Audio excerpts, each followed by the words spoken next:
Last week, we looked at how around 1500, there were a lot of revolutionary changes taking place that ended the Middle Ages, which lasted about 1,000 years, and ushered in what is called the modern era. This week, we are going to look at how those changes specifically played out and will lead to the rise of the West. And by the West means Europe, especially Western and Northern Europe, and the United States, which those areas have been the dominant powers for most of the period from 1500 to the present. Effectively all of the period. With some fits and stops, these changes will spread across Europe, eventually to the Netherlands, England, and then the United States, with some failed starts coming before it. So, in order to understand how this happened, I'm just going to remind you of what we talked about in the last lecture, this concept of extractive versus inclusive institutions. Extractive institutions are institutions that are controlled by a very small group of people that are oppressing the majority of the population. And they can come in all shapes and forms: monarchy, oligarchy, autocrat, totalitarian. There are a lot of different forms of an extractive political and economic system, but it is ruled by a very small group of elites that suppress the freedom of the majority, and then they use the government to make themselves richer. They don't allow other people to become wealthy.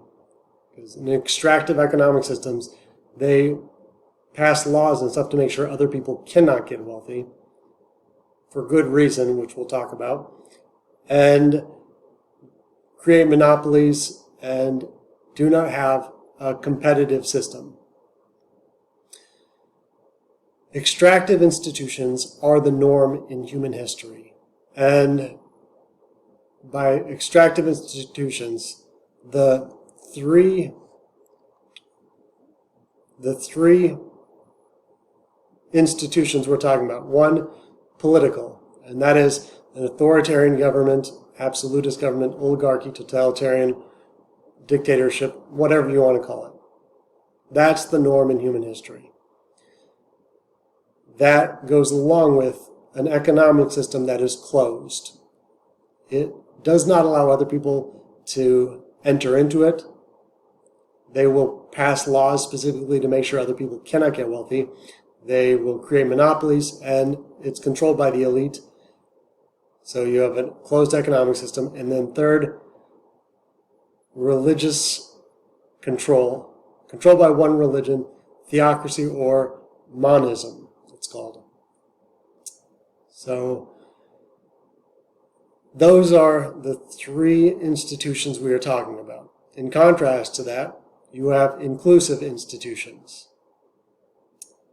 The way it usually works is you have economic inclusion, where you have individuals that start getting wealthy, and then when they get wealthy, then they are able to demand more rights, which creates an inclusive political system. Democratic pluralism is the general term, but it's a democratic system, most often a republic. In fact, in almost every case, it's a republic or a representative where the people elect representatives to represent them. So it's not pure democracy, but it's a representative government, but it's pluralistic in that there's multiple interest groups that are able to vote and have rights. And going along with that, they have freedom of speech, freedom of media, because you absolutely must have a free press if you're going to have a free society. The first thing dictators do when they take over is they take over the media so they can get away with doing illegal things without anyone finding out. There's a lot of criticism of the media. A lot of it's justified, but you want to live in a world with free media rather than one without free media, and that I can absolutely guarantee. The three institutions of inclusion, when it comes to politics, it's some form of democracy. So democracy can come in a lot of different forms. Representative democracy is the most normal. When it comes to the economy, capitalism has its flaws, but it's still the best economic system we've ever found. And when it comes to religion, pluralism and religious freedom. So these are you don't have to memorize these, but make sure you understand this concept because we will be coming back to it. This idea and these institutions of extraction and inclusion help explain why there are places in the world like Nogales. Nogales is a city that has Mexico and Arizona. It is divided by a border between the two countries, and the difference is enormous. On the American side, the standard of living is, I think it's around $40,000, $30,000 to $40,000 more per year. The level of education is substantially higher. The crime rate is substantially lower.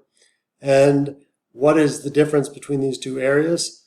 It is the dividing line with institutions in America that are historically inclusive, namely representative democracy, capitalism, and religious freedom. Well, those three things. Mexico, it's not a criticism of the Mexican people, but the federal government has never been very stable.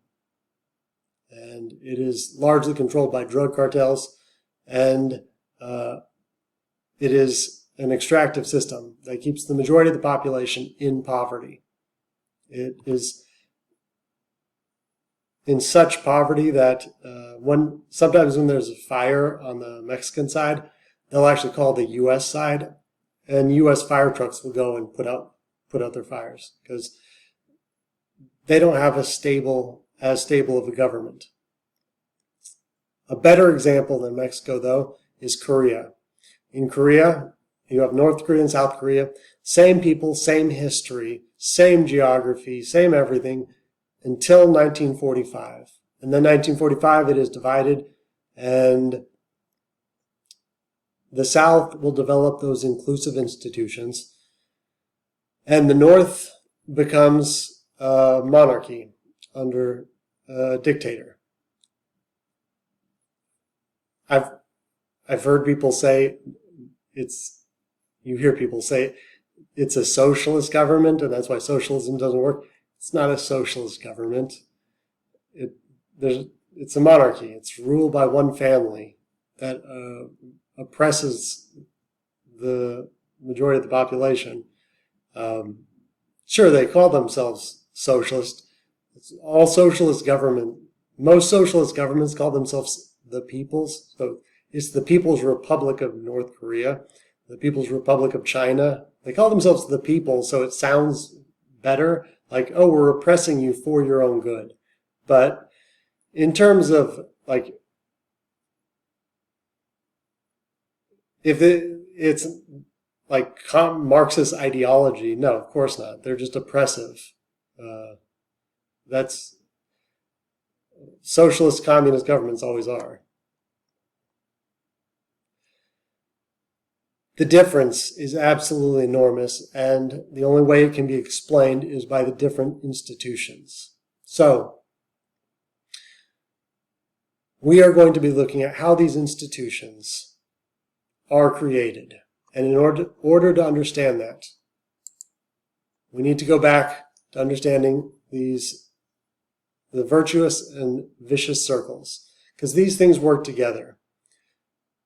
You can't have an inclusive economic system and an extractive political system together. They will grow together in a virtuous cycle, or they will decline together in a vicious cycle. But they are going to either work together or not work together. Now, this is a very important concept to understand because it is the basis for what we will be talking about. Oh, shit.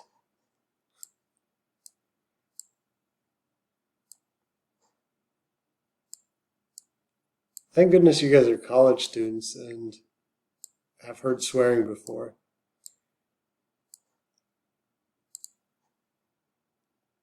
I'm not going to start this over. We're just going to go from here.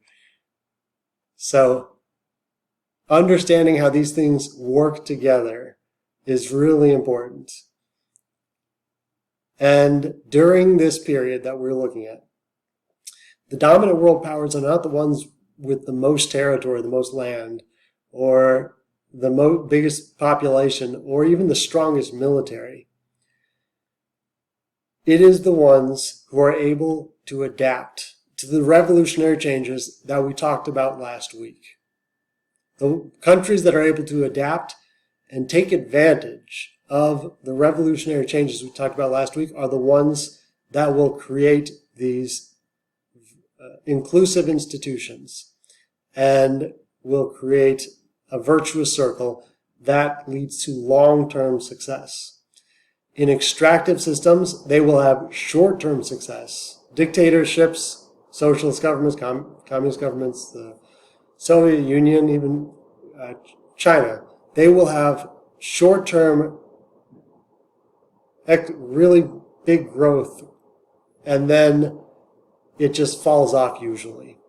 So it's not that they don't have growth, it's just they don't have long-term stable growth. Countries that are able to adapt to the revolutionary changes and create these institutions are the ones that will have long-term stability. And three of the really important revolutionary changes that we talked about last time. First is the economic. The world went through an economic revolution into a commercial-based society. In a commercial-based society, it is a society based on trade. And that is a consistent theme of all the countries that have been the world superpower, and the ones we are going to be talking about in this lecture. They develop a strong commercial trade network, which obviously means a strong navy. And they will create a more advanced economic system because since the 1500s, there are not agricultural-based economies that are world powers. So it cannot possibly exist. When you have an advanced economic system, you can't be growing peas and corn and as your primary part of your economy and be a world superpower. So there will be a commercial revolution, and that commercial revolution will lead to cities, towns, urban centers, more workers, those workers being paid for their labor, having more rights, advanced banking system, advanced lending systems, which is why urban centers are so important, and the rise of merchants. And merchants are really important in this story because they are the ones that will challenge the power of the nobility that had been dominant for 1,000 years. Now, when there's a commercial revolution, when there's an economic revolution, there are always winners and losers. And that is what creative destruction is. It's also called Schumpeter's Gale for the economist Joseph Schumpeter. Creative destruction is the cycle by which new technologies are brought in and they replace old technologies, which replace older workers and replace workers who are not adapting to the change. If you want to understand part of the reason why people are so angry right now is because of the sheer scale and speed of creative destruction taking place in our society. And creative destruction is good for society, but there are always people that are left behind. And that is a very important concept that we will come back to over and over again. So make sure you understand that. Also, in a commercial-based economy, and from this period to the present, the world powers are the ones that can globalize, that can use globalization. Globalization and free trade is an absolutely fundamental part. Now, globalization, it makes the world much more complicated. That's why there's such a push right now of people against globalization, because in a globalized world, Russia invades Ukraine, and all of a sudden, because Ukraine provides the most grain in the world, grain prices go up all throughout the world, and we get inflation in the United States. It's not the only reason for inflation, but that's one of the reasons. It creates this incredibly complex net economic system that is impossible to understand, and which each of us have less control over. So it is one of the reasons that we are going through a period all over the world where countries are becoming more nationalistic and protectionistic, trying to turn back globalization, because the citizens in a lot of these countries are tired of the complexity, and they want simple. They want a dictator that is going to close off the borders. Easy peasy. But again, the societies that will thrive are the ones that are able to adapt to globalization and the commercial revolution. Related to that, of course, is the technological revolution. There will be a scientific revolution, technological revolution, and from the 1500s to the present, the sheer amount of economic or technological and scientific change has just been unrelenting. It has been mind-bogglingly fast, and it is only getting faster and faster and faster. And that also is enough to give anyone a headache. But the countries that are successful from this period to the present are the ones that are able to adopt the new technologies, the new science, and incorporate them into their society. And obviously, during this period, one of the really important technological advancements are the new ships and new compasses, so ships can sail farther, so you can have more commerce, more globalization. That's vitally important, though, for a country to excel, is to stay up with science and technology, and to invest in science and technology, what's called R&D, research and development. So, commercial revolution, technological and science revolution, and pluralism. As we mentioned last time, during this period we get the Protestant Reformation. So there are three religions called Abrahamic religions, but they all agree on the Old Testament, that is Islam, Judaism, and Christianity. But within Christianity, there is a lot of denominations. That is what pluralism is. It is all of these having so many different religions that no one religion can dominate the other ones, and that is how we will get religious freedom. Once you get religious freedom, you get separation between church and state, which is absolutely fundamental to having an economy and a country that has long-term growth. So, these are the three revolutionary changes that absolutely will determine whether a country will have long-term growth and stability. And we will first start by looking at places where this does not work, where they have a vicious circle of extractive institutions that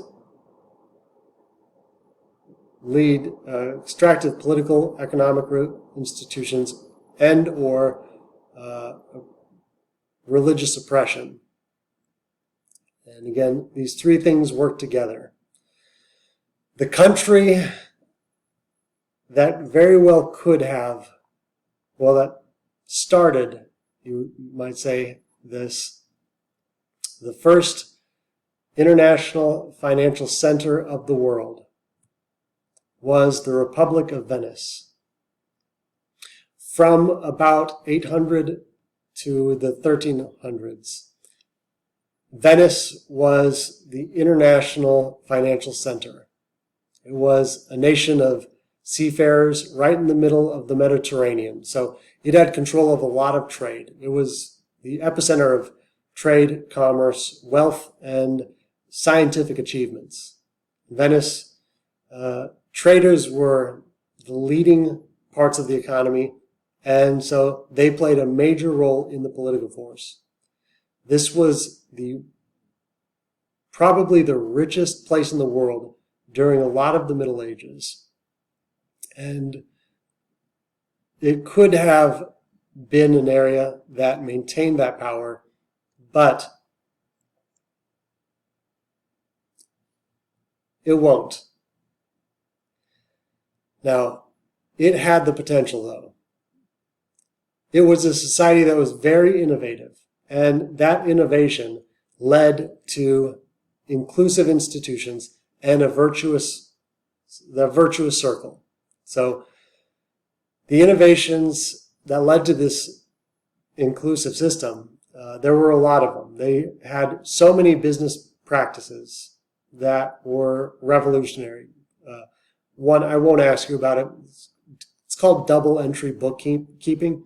It's an accounting method that is a way to keep track of complex commercial transactions, but it was revolutionary. So it was an innovation in business because they had so much business, so much trade that they revolutionized. The really important one for our purposes is their invention of what's called the commendo. This is contractual innovation. We talked last time about the joint stock company. This is the precursor to a joint stock company. So joint stock companies are precursors to a modern-day corporation. The commendo, that's contractual innovation. So it's an invention of a contract that made economic institutions more inclusive. And it did that by, it was a contract between two parties. And it's much more simple than a joint stock company for a couple of reasons. One, it only involved two parties. There's a sedentary party who was the rich person that would stay in Venice and put their money and provide most of the money.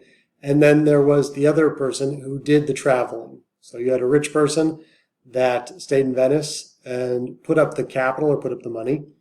And so the other person, the poor person, usually, upstart, could travel and take the ship, go trade, and come back and would get a part of the profits.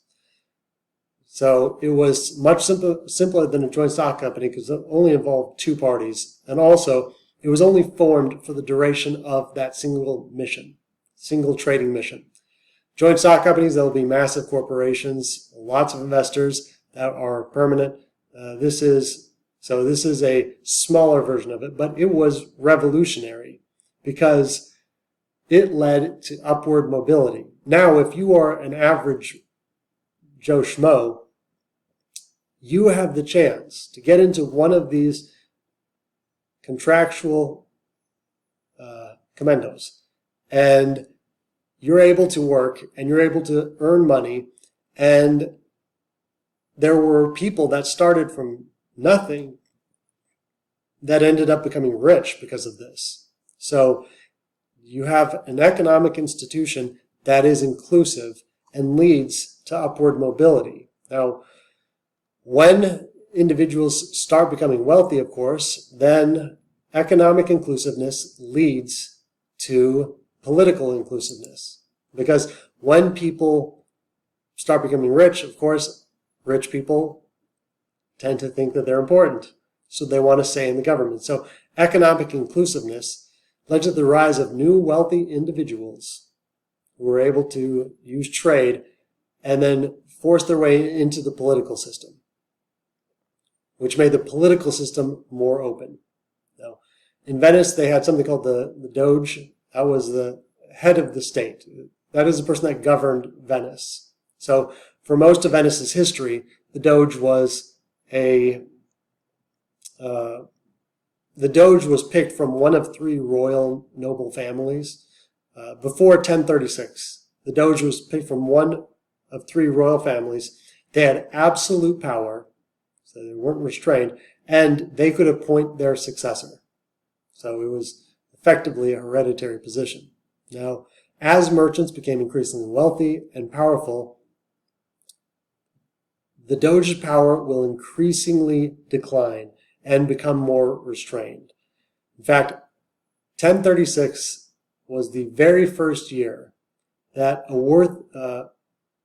wealthy merchant was able to be elected Doge for the first time, leading to a real election and the creation of explicit limits on the Doge's powers.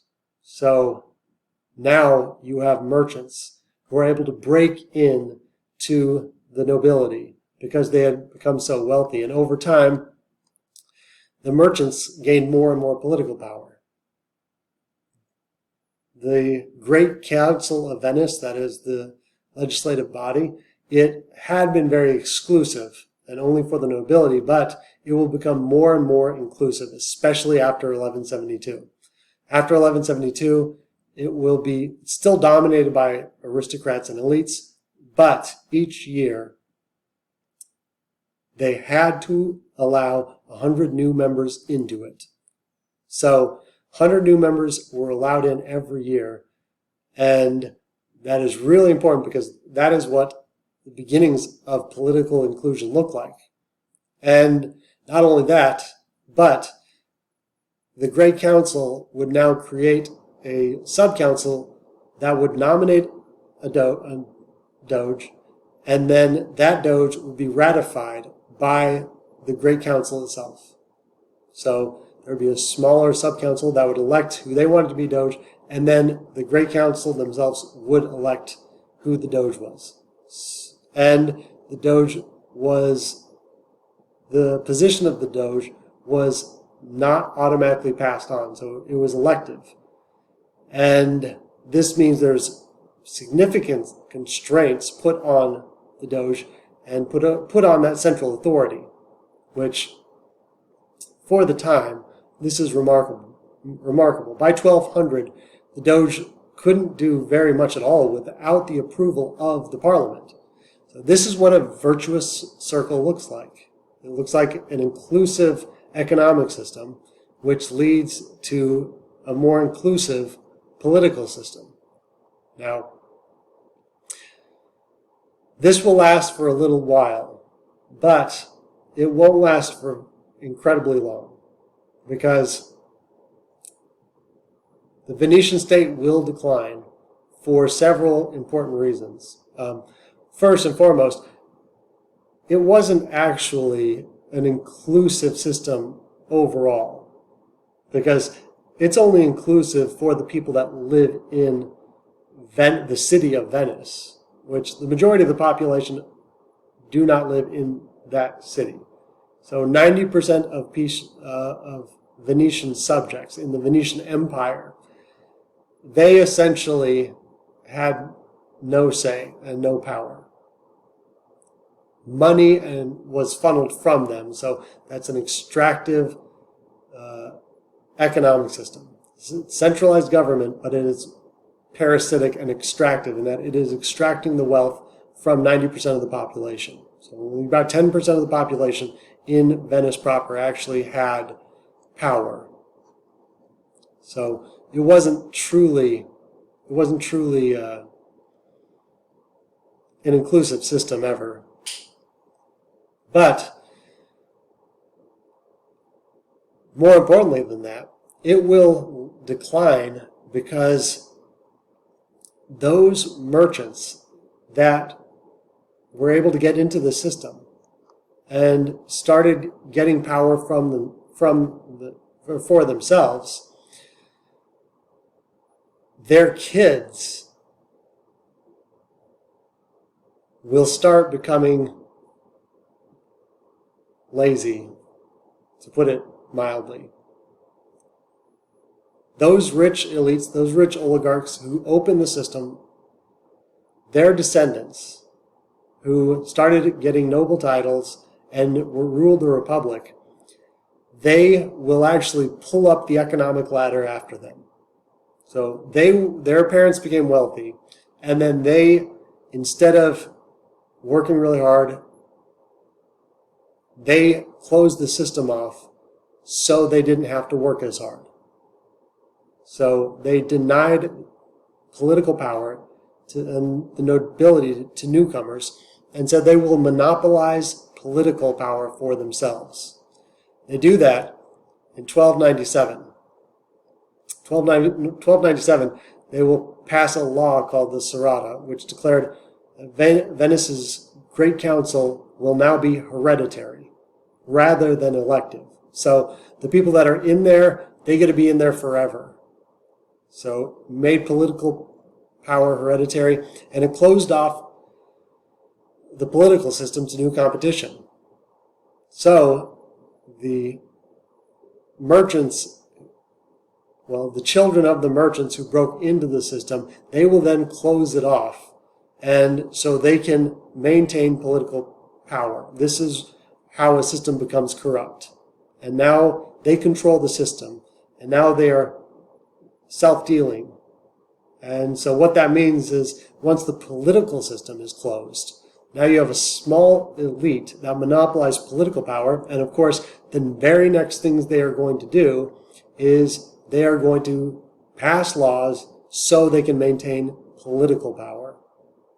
So because of this, they will pass laws to stop innovation and competition, because what they're trying to do is stop creative destruction. There were, of course, younger entrepreneurs who were willing to work really hard and who wanted to become rich, but that meant it was going to reduce the power and the profits from those established elites. So they will change the system to make sure younger people cannot get into it.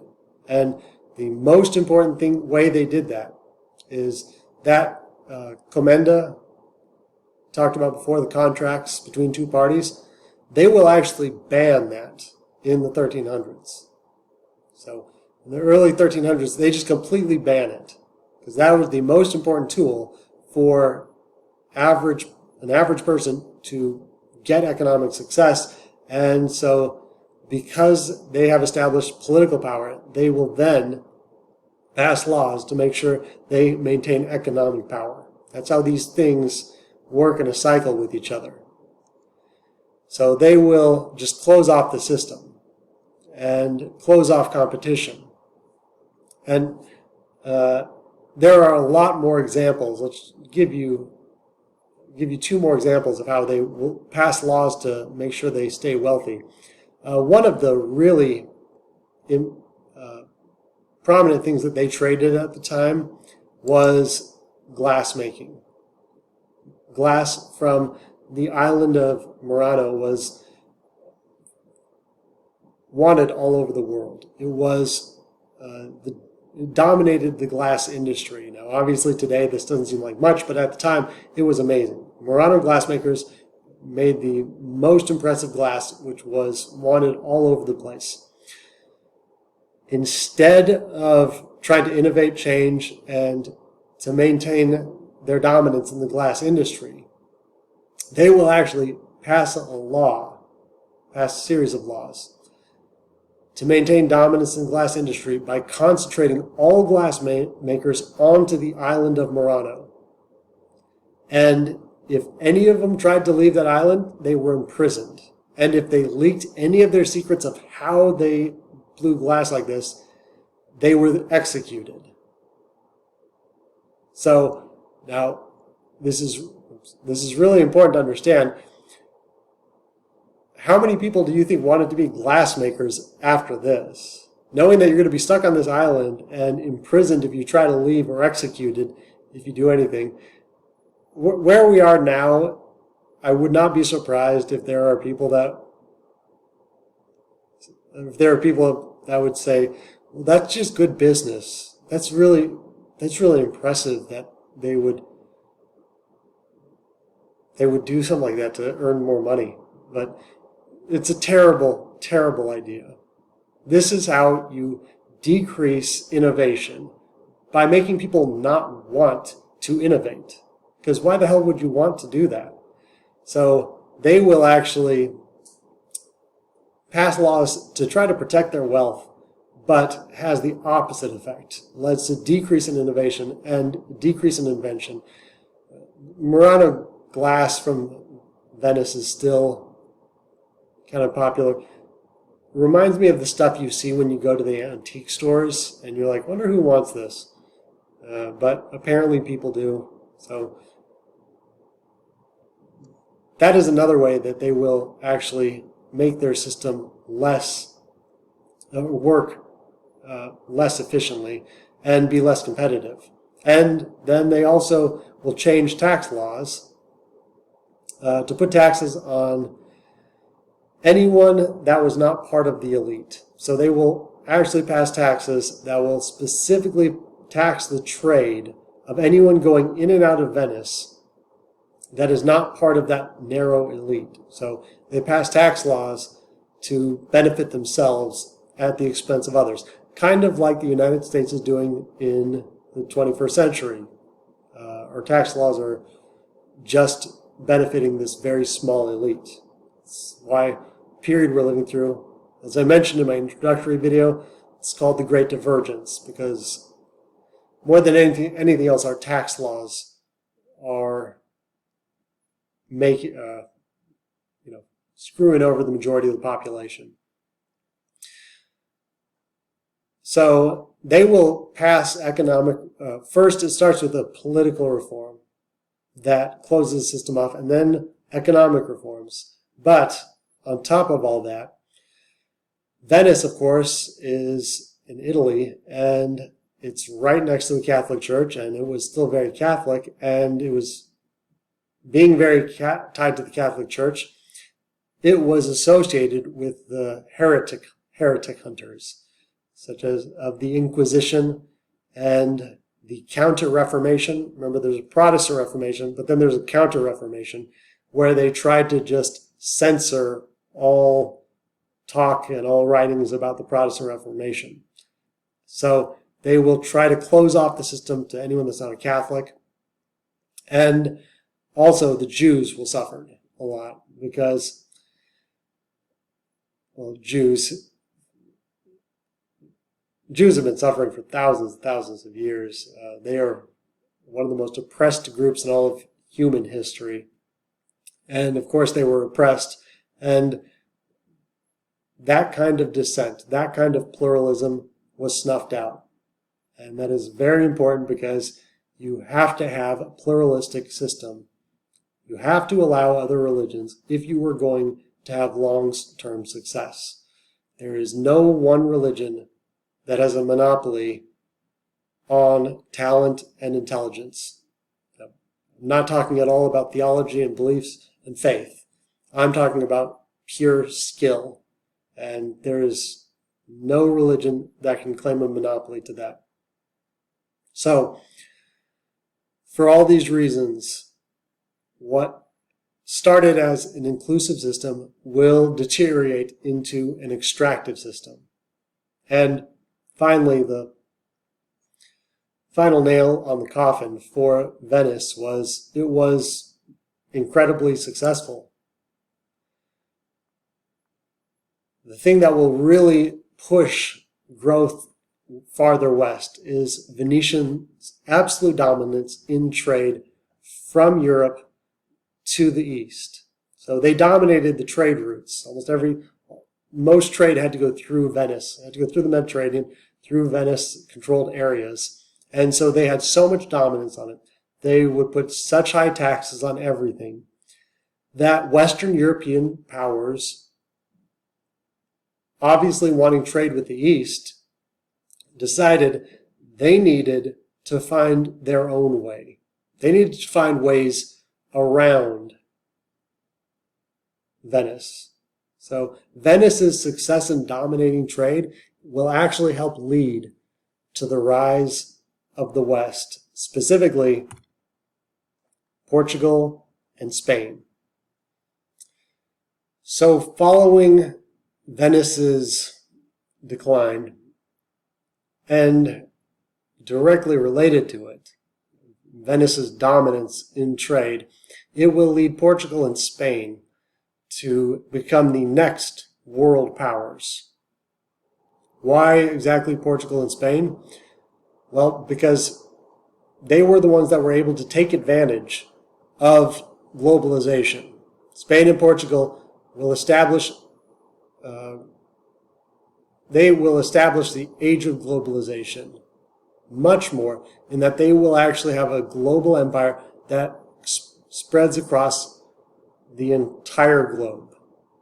And they will be the first countries to do that to that level, to that degree, and link economies all over the world in a network of maritime traders. So they're able to take advantage of globalization. And the reason they were able to do that was because they innovated technologically. All over Europe, there was a military revolution taking place. Europe was at near constant warfare. And I mean constant. They were always fighting each other. So throughout Europe, they will have the most innovation, because war leads to innovation. Not saying war is good, but that is a byproduct of war. And so Spain will create some very impressive naval and military technology, such as new ships, celestial navigation, and in general, that's why the European nations would almost always be more technologically advanced than the indigenous populations they come in contact with. Like, for example, in China in 1500, because they had some advanced technology, but they will scrap it all because they will go inward. What's called protectionism, rejection of globalization. And so that is what puts them at a disadvantage. So they take advantage of globalization because they have the new technology, and most importantly, it's because they are the ones that will conquer America and the parts of America that at that time had the most gold and silver. So Portugal and Spain will be the next world powers. And we're mostly going to be focusing on Spain. Now, nothing against Portugal. Portugal has a very fascinating history, and Portugal will be the first European nation to build an international colonial empire during the Age of Exploration. But Portugal's period of being the world power, it will attain a level of world significance that it had never had before and will never have after. It only lasted about 50 years. It was overshadowed by Spain very, very quickly. So Portugal will have a very small moment in the sun, as you will. And like Venice, it was a very small nation that established an extensive trade network, which is why it will be one of the first. Its position on the coast, wanting to bypass Venice, it is the one that will use its advanced technology and sail around Africa. This was done under a guy named Prince Henry. It's called Henry the Navigator. And Henry the Navigator will sponsor a series of expeditions that will lead to the creation of a bunch of trading posts across West Africa, and will actually be the foundations of the plantation system and the Atlantic slave trade. So they will establish a bunch of trading posts, and that will allow them to go around Africa. In 1488, they will round the Cape of Good Hope, and then under Vasco da Gama, 1498, they will eventually reach India. So Portugal will establish a very far and extensive trade network that is so extensive that even after they find America and they claim part of America, they will focus their commercial trade on Asia and India, Indonesia, China, Japan. So they will focus primarily on trading in Asia. And that is part of the reason that Spain, their golden age, lasts significantly longer. And Spain will be the undisputed economic power of the world for a time. The golden age of Spain is much bigger and lasts longer. And it started for several reasons. First was the unification of Spain with the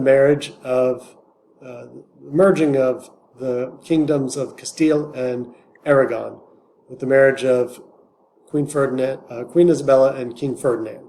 So with that unification, marriage, Spain will be unified in 1469. But the critical year for Spain was 1492. Because first, that is the year that they were able to capture Granada and end the Reconquista. Reconquista was 800 years of trying to oust the Arabs from the Iberian Peninsula. The Iberian Peninsula is that whole thing, Portugal and Spain together. So there's the Muslims, Moors had conquered a huge part of it, and for 800 years they had been trying to take it back. In 1492, they finally accomplished that. Once they had accomplished that, Isabella and Ferdinand decided then they needed to start looking outward and expanding their empire. And that just so happened to coincide with the arrival of Christopher Columbus. Christopher Columbus had originally gone to Portugal and presented his idea, but Portugal wasn't interested. So Columbus then went to Portugal's nemesis, Spain. This is something that will happen a lot during the Cold War, which we'll talk about later. Countries will come to the United States for help, like two notable examples, Cuba and Vietnam. Like Vietnam, the first people they came to was the United States saying, hey, we want to be an independent nation. Will you help us and tell France to get out so we can be our own country? The United States says no, because they're our friends. And so who does Vietnam go to? The other world power, Soviet Union. That happens a lot, but that's what happens with Christopher Columbus. He originally went to Portugal, but since they said no, then he goes to their enemy, Spain. So Spain will fund Christopher Columbus, who obviously in 1492 sails the ocean blue, and this touched off the wave of state-backed exploration and exploitation. And, of course, the Columbian Exchange. Now, Columbus's name, it gets so much vitriol and anger and attention, and the debate around Columbus, I find it a little bit ridiculous. Someone was going to find America, and he just happened to be the first one. So,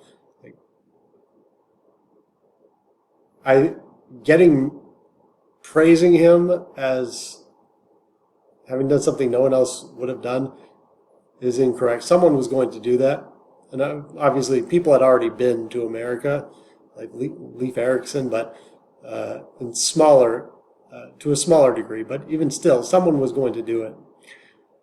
He is sometimes, well, he's very often called, said to have committed genocide. And I don't think that is accurate. He did not do it. Disease did it. And this isn't to give him a free pass or anything like that, but what will wipe out 90% of the indigenous population is disease. And it's part of that thing we talked about, the first lecture.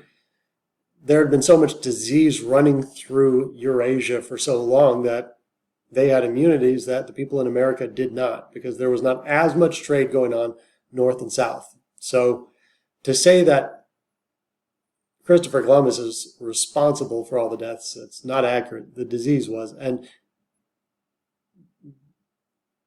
this is not at all to say it's a good thing that it happened, because I do not believe that. But it was going to happen unless everyone in Asia and Europe agreed to never set foot in America. Because there were examples of using biological warfare, like blankets that were infected with smallpox, stuff like that, but they didn't even have to do that. They just looked at them and the indigenous population, and indigenous population didn't have the immunities. So there are tons of cases where there would be like monks that did not want the population to get sick, and they would get sick anyway. It's very sad that it happened, but it's hard to see a way that this does not happen unless there's some worldwide agreement that no one is going to go to America. Again, this is not to defend Christopher Columbus. I think Christopher Columbus gets a bit too much credit for genocide, and also he was the first to find it, but also if you follow the rest of his career, he was just kind of a terrible person. When he was governor of Cuba, he will actually be put in jail because even his own generals and even the people that, even his own administrators were appalled at how cruel he was to the indigenous population. So he's actually jailed for it. He was actually he was not a good person, but to give him so much credit. Anyway, the whole debate to me is weird. And to me also, there's a very obvious answer. Instead of debating Columbus Day or not Columbus Day, why don't we just have Amerigo Vespucci Day? The person named for America. And his name is so much more fun to say. Amerigo Vespucci. Literally never gets old. Amerigo Vespucci. What are you doing on Amerigo Vespucci Day? See? It's just more fun. So, Spain will be the one that obviously first has or supports the expedition that first finds America, but an agreement will be worked out between Spain and Portugal called the Treaty of Tordesillas. And the Treaty of Tordesillas is an agreement that will divide the new territories between Spain and Portugal. Spain will be overwhelmingly the bigger benefactors of this, because obviously Portugal, they only get a tiny bit of Brazil, and Spain gets the greater portion of it, and also the portion that had more gold and silver. I love this map because the hubris of Spain and Portugal To be like, all right, I'll take this half of the world, you take that half of the world. Okay, guys, sure. The Treaty of Tortilla will separate, split the world between them. And while Spain will be involved in trade in the Far East, they will conquer the Philippines and Manila, which will be very important. Portugal will focus on trade in Asia, but Spain will focus their attention on America especially, because that is where they will get a lot of money. Spain will get the area with more gold and silver, and they will absolutely loot the country, or the continent. Well, Spain doesn't directly do it. They will have economic Spanish elite will do it, and then Spain, the government, will get 20% of all loot from conquest and from mining. It's called the Royal Fifth. They get 20% of it. And because of this, Spain will become the richest country in the world. Bar none, Spain becomes the richest country because of all the gold and silver coming into Spain from America. That is what makes it into the world power. So Spain will dominate, and this is why Spain experiences the golden age of Spain. And its peso will become the most important currency in the world because it is the most economically powerful country in the world. Now, Spain will have its time in the sun, but it will also decline. And there are a lot of very good reasons. There are a lot of very good reasons for the decline of Spain. First and foremost, Spain never had religious pluralism or religious freedom, and they never had any interest in having those things. Spain was an intensely Catholic nation that was opposed to religious toleration, and during the golden age of Spain, this was a time where Spain was notoriously religious fervor and religious intolerance was most prominent during this period. There was complete intolerance of anyone that did not embrace Catholicism. It's what's called religious monism. So monism is the opposite of pluralism. Pluralism is, this is a very philosophical definition, but in a pluralistic society, ideas knowing some and what might be true. So there's room for doubt because you have to accept that there's other groups. In monism, that is knowing all and what must be true for all. Monism means a system that is completely intolerant, completely certain of that one truth and how that one truth must be true for everyone. And not at all talking about the theology or religious beliefs, just talking about the functioning of an economy and a government. It is a terrible practice. Religious monism is a terrible practice for a nation long term. I am more than willing to change my view on this if someone can show me an example of a theocracy or a religious-controlled country anywhere in the world today or in human history that is a free and fair society, because it has not exist, it doesn't exist, and it can't exist. But if someone can show me an example, I will change my views.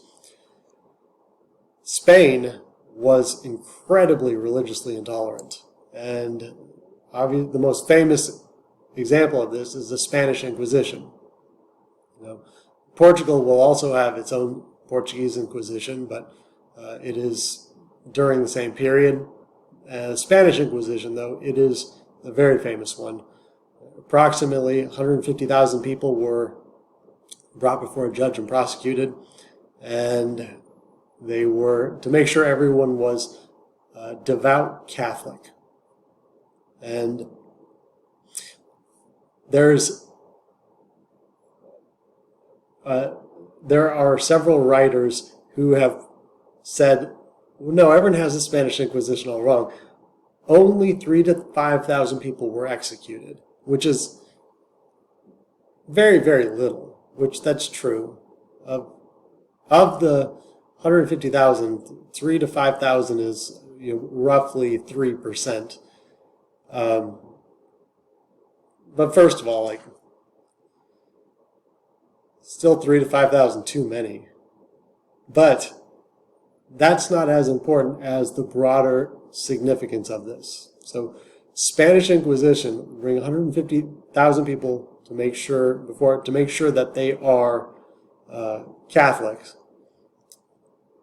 And related to that, in 1492, same year Columbus sailed the ocean. 1492, Christopher Columbus sailed the ocean blue. Jews were expelled from Spain.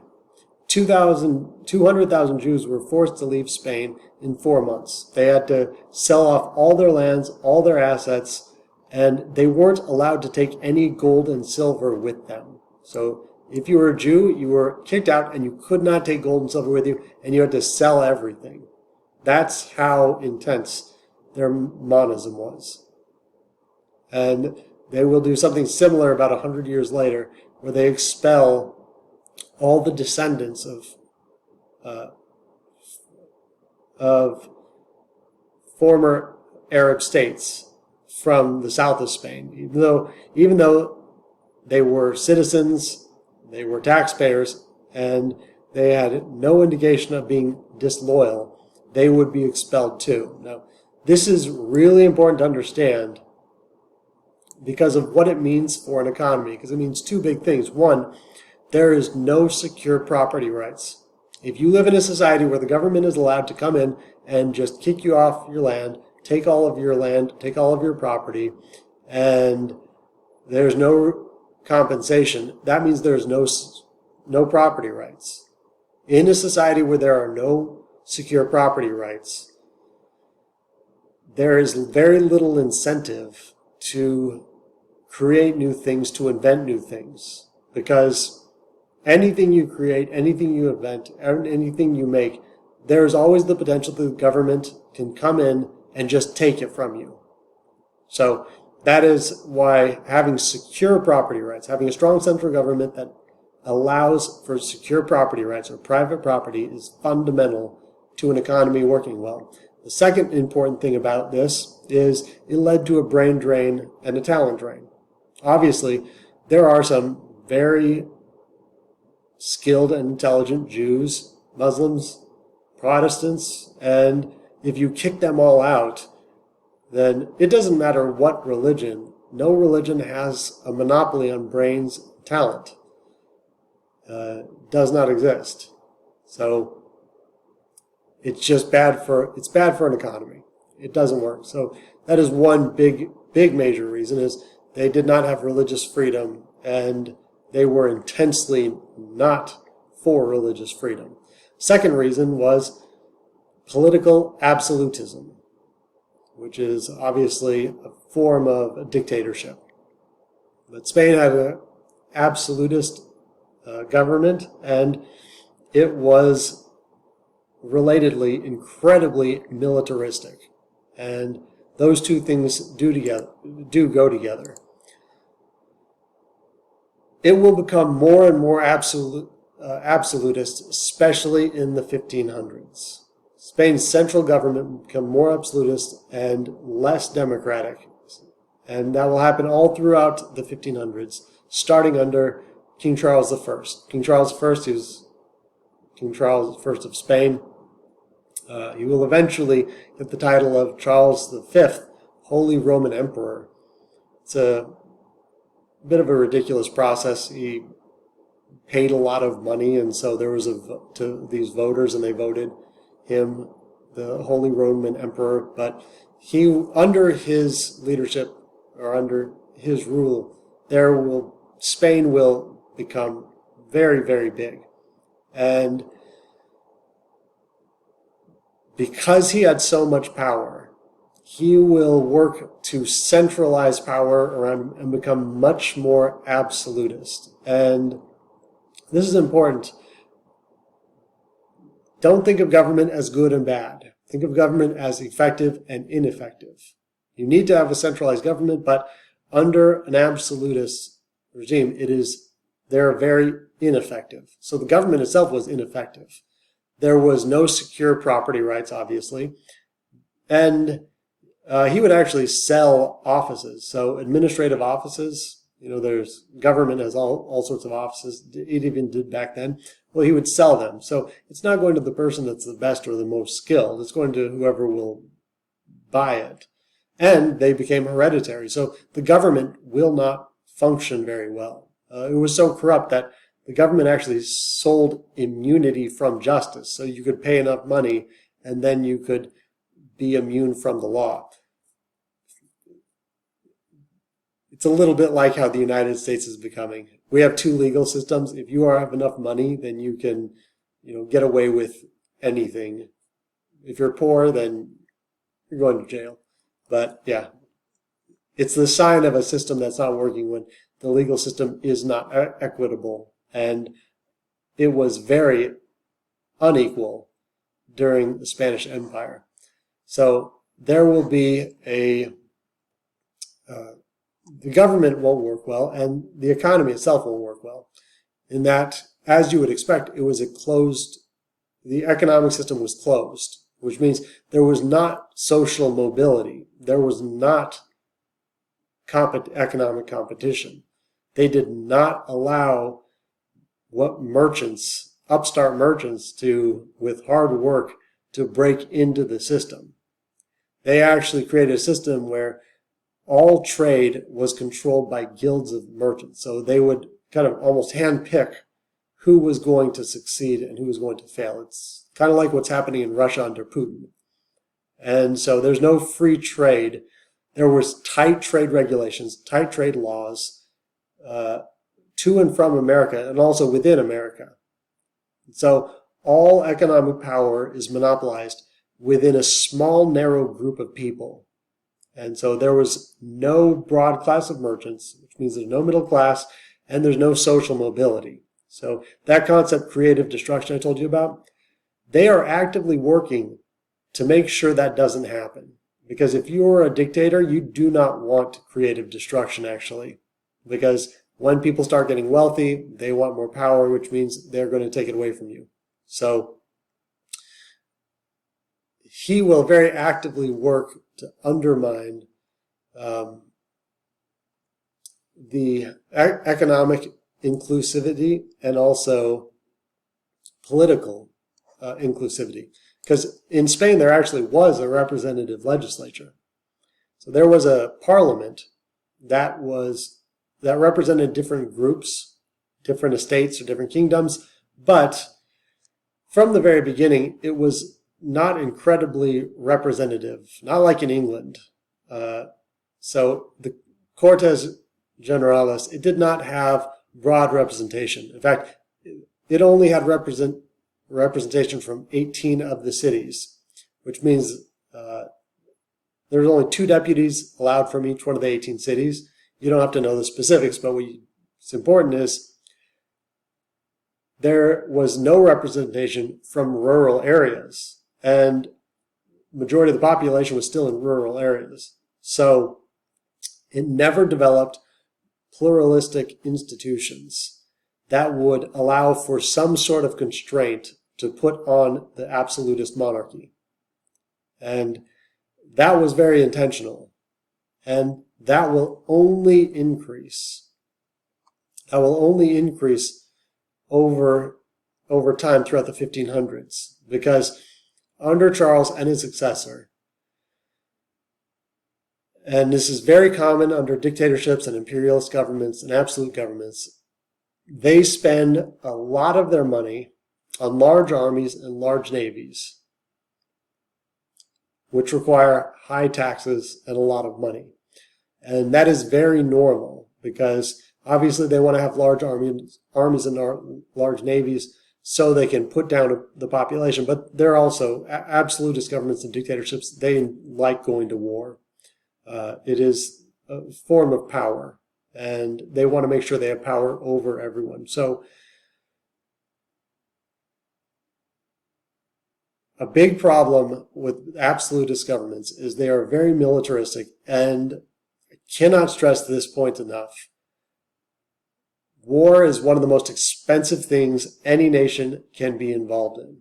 And the sheer amount of wars that took place in the 1500s and 1600s, it is too much to even mention. There were so many of them. I started to piece together some of the important ones. It's just too many. Constant war with France, constant war with the Ottoman Empire, fighting with Protestants, fighting with everyone. It was constant, never ending. There is just no amount of words that can possibly explain it all that would not end up being hours upon hours of explanation. So there was constant warfare, which meant there had to be more tax revenue.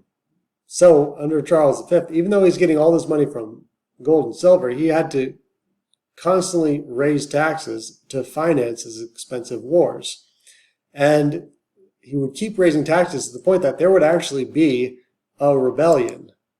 There would be a rebellion by some of those urban elites that will try to demand change and try to demand that the Cortes, the legislature, get more power. So taxes would be raised so much under Charles V that it will lead to a rebellion. That opposition, that rebellion, will turn violent, and Charles V will crush that rebellion. That's why dictators, absolutists, like big militaries. It's also a fun fact why the Founding Fathers overwhelmingly feared large standing militaries. They were if you say the Founding Fathers, most of the time when you hear people say that, the Founding Fathers, it's BS because they disliked each other, they disagreed on everything. But the distrust and fear of a large standing military, that was fairly unanimous. There's a part in the Constitution most people have never even seen for some reason. Article 1, Section 8 lists all the powers, and one of the powers is federal government cannot fund any war that lasts longer than 3 years. That's in there. So have we ever had a war that lasts longer than that? Of course we have. It's a ridiculous part of the Constitution. There are a few of them in there, but it's because they're afraid of large militaries. So Charles V, he was able to crush the rebellion, and when he crushed the rebellion, he was able to continuously cut down the power of the Cortes. So the Cortes, the legislature, is supposed to be representative of the population. It will lose more and more and more power throughout the 1500s to the point that after 1660, so 100 years later or so, the Cortes will just stop meeting. The Cortes will just completely stop meeting for 150 years because that's how much power it loses. So absolutism, militarism, and the decline in inclusive economic and political institutions all go together. Now, it's under Charles' successor that Spain will really reach its heyday. Spain reaches the peak of its the Golden Age under Philip II. And Philip II, he unites the Iberian Peninsula, Iberian Union. So that is the union between Portugal and Spain, which obviously combines their empire, and it will create the largest of the empires. That saying you probably have heard about England, the sun never sets on the empire, that was first applied to Spain. Well, in the modern era, it was first applied to Spain. Other civilizations had said something like that before, but it wasn't true in their case. In Spain and England, in England's case it was, but Spain was the first one. But even with the Golden Age occurring under Philip II, he still dealt with the same problems as Charles, in that he was still constantly at war, and there were just tons of them. One of them we'll talk about more later, Dutch revolt. People of Denmark, people of the Netherlands, the Dutch, they will revolt. It's also called the 80 Years' War. Remember, war is the most expensive thing a nation can engage in. And this one was 80 freaking years. So there will be a massive, long war against the Dutch. That is not including the wars that also take place with the Ottomans. And during Philip's reign, we'll also go to war with England, Anglo-Spanish War. That's from 1585 to 1604. And it will, one of the key events of the Anglo-Spanish War was Spanish Armada. It used a ton of his wealth to build up this huge fleet. And then King Philip will send it to overthrow Elizabeth I. He wanted to reinstate Catholicism in England. But it will be, Spanish Armada fails for all sorts of reasons. But that will mark the beginning of the end of Spanish dominance. No. England will try to counterattack the next year and also fail, and then Spain, though, will send spend 3 more expeditions to try to destroy England in 1596, 1597, and 1601. And so you don't have to know the dates.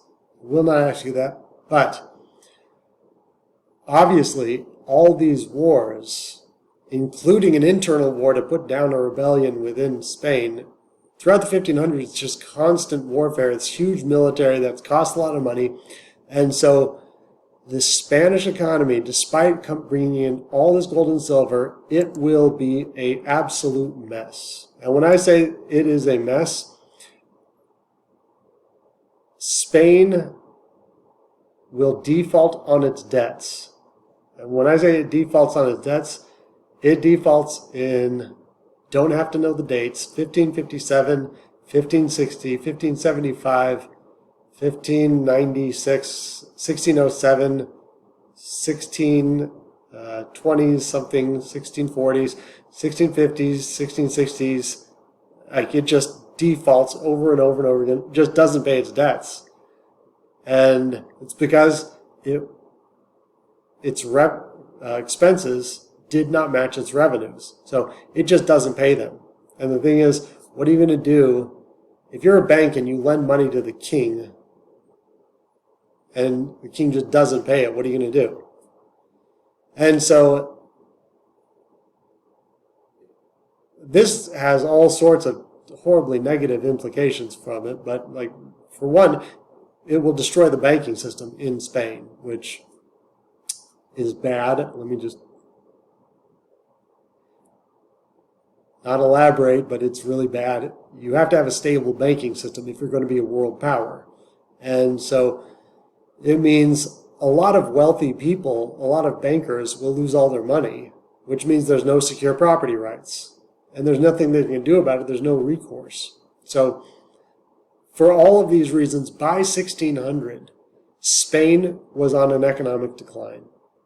So Spain's golden age was not very long. And by 1600, it was on a state of economic decline, which it has been on ever since. So that is a brief rundown of why Spain failed. Now, you may be wondering, hold on a second. Spain never actually had any of those inclusive institutions. It didn't have economic inclusion, political inclusion, or religious inclusion ever. So, what the hell? How did it become a world power in the first place? And this is where it gets really interesting. The thing that made it into the world power is the reason it will also fail. gold and silver. The whole reason it was able to become a world power without all those inclusive institutions was because it had so much gold and silver coming in that it became dominant just because of that. Now, that's where its wealth came from. That is actually why it will fail. And this is an important concept to understand. It's called the resource curse. It's also known as the paradox of plenty or the Dutch disease. This is an important concept to know. When you have an economy that is based on one natural resource or just a few natural resources, and that's it, and that's what the whole economy is dependent on, that is terrible. Everyone thinks like, oh, I want to live in a country where like it has all oil or has all gold or all diamonds, whatever. But those are some of the most impoverished countries in the world, and they stay impoverished long term. So the fact that its economy was so dependent on gold and silver is the reason it will have this massive growth for a short period of time and then this huge decline. The resource curse, it leads to an economy not working, or the paradox of plenty. It's a paradox because, with plenty of gold and silver, who doesn't want that? But it turns out long term you don't want that. Because now if you have that along with all sorts of other parts of your economy, that's a good thing. But the reason the resource curse happens is, for one, countries don't diversify enough. When it has one natural resource it can rely on, then they don't actually start diversifying their economy. So when it came to the Americas, for example, everyone thought Spain was the big winner in the areas it found because it found the areas with the most gold and silver at that time. Like when England will colonize Virginia and Massachusetts, there's no gold up there. And everyone's like, you guys got the worst parts. But it turns out they will get the best parts because then they develop an economy that will be more diversified. And eventually when they find gold like in California and way later Alaska, obviously that is a boom, but it already has a diversified economy. So that's one reason, is because the economy is not diversified. Second reason is because when there's too much of a natural resource that is making a country rich, that country maintains extractive institutions. What motivation does the king have in allowing merchants to trade? If merchants trade too much, then they might get rich and they're going to challenge his power. So because he is so wealthy because of the gold and silver, then he does not want inclusive economic systems. He does not want inclusive political systems. That will be in contrast to places like the Netherlands and England, that their economies are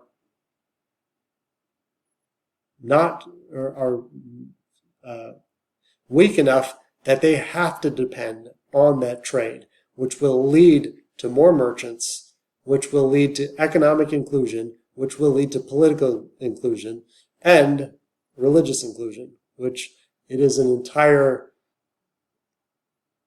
cycle or circle, obviously. So having too much of a resource is a bad thing because long-term, countries that rely on one natural resource, they maintain they maintain extractive institutions, and those persist long-term. Even years later, when there's a revolution, for example, and those dominant elites are ousted, they're very rarely ousted for an inclusive system. Usually what happens is the economic elites are ousted, and then it'll be ousted by a majority of the population that is very poor, and then someone from that group will take that elite's place, and then they will oppress the rest of the population. Extractive institutions are usually replaced with other extractive institutions. People aren't upset that it's an extractive institution. They're upset that they're not the ones that are oppressing the population.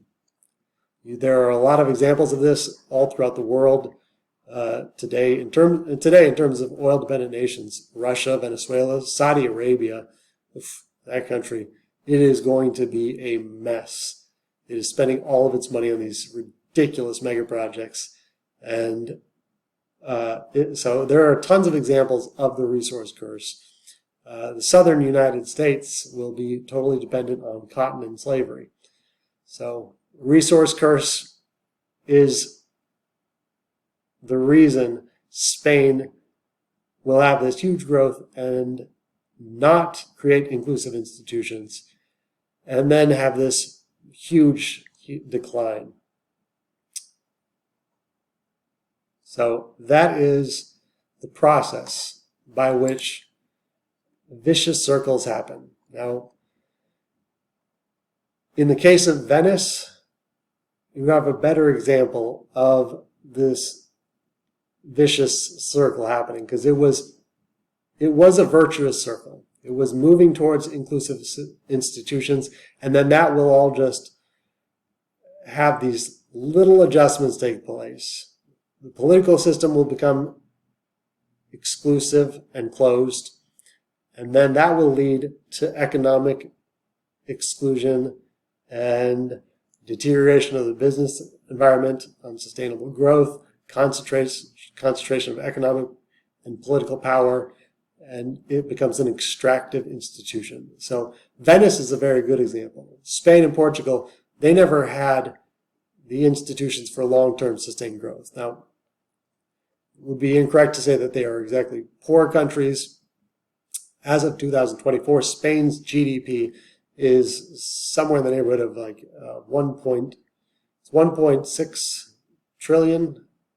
I think it's the 15th largest economy in the world, about the same size as Florida.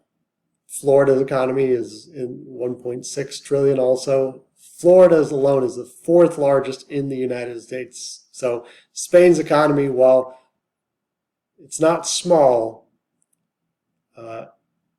it is about equal to Florida, which I think the unemployment rate for people below the age of 25 in Spain right now is like 50-something%. So Spain has a lot of economic problems, and it has had long-term economic problems. So this vicious circle, that is a system that you can see all over the world. And the problem is when you have a virtuous circle, it can be very small tweaks that leads it to a vicious circle, which unfortunately is what we are seeing in the United States today. Doesn't mean it's going to be permanent, doesn't mean it's going to keep going this way, but next we will look at what virtuous circles look like with the Netherlands, England, and the United States.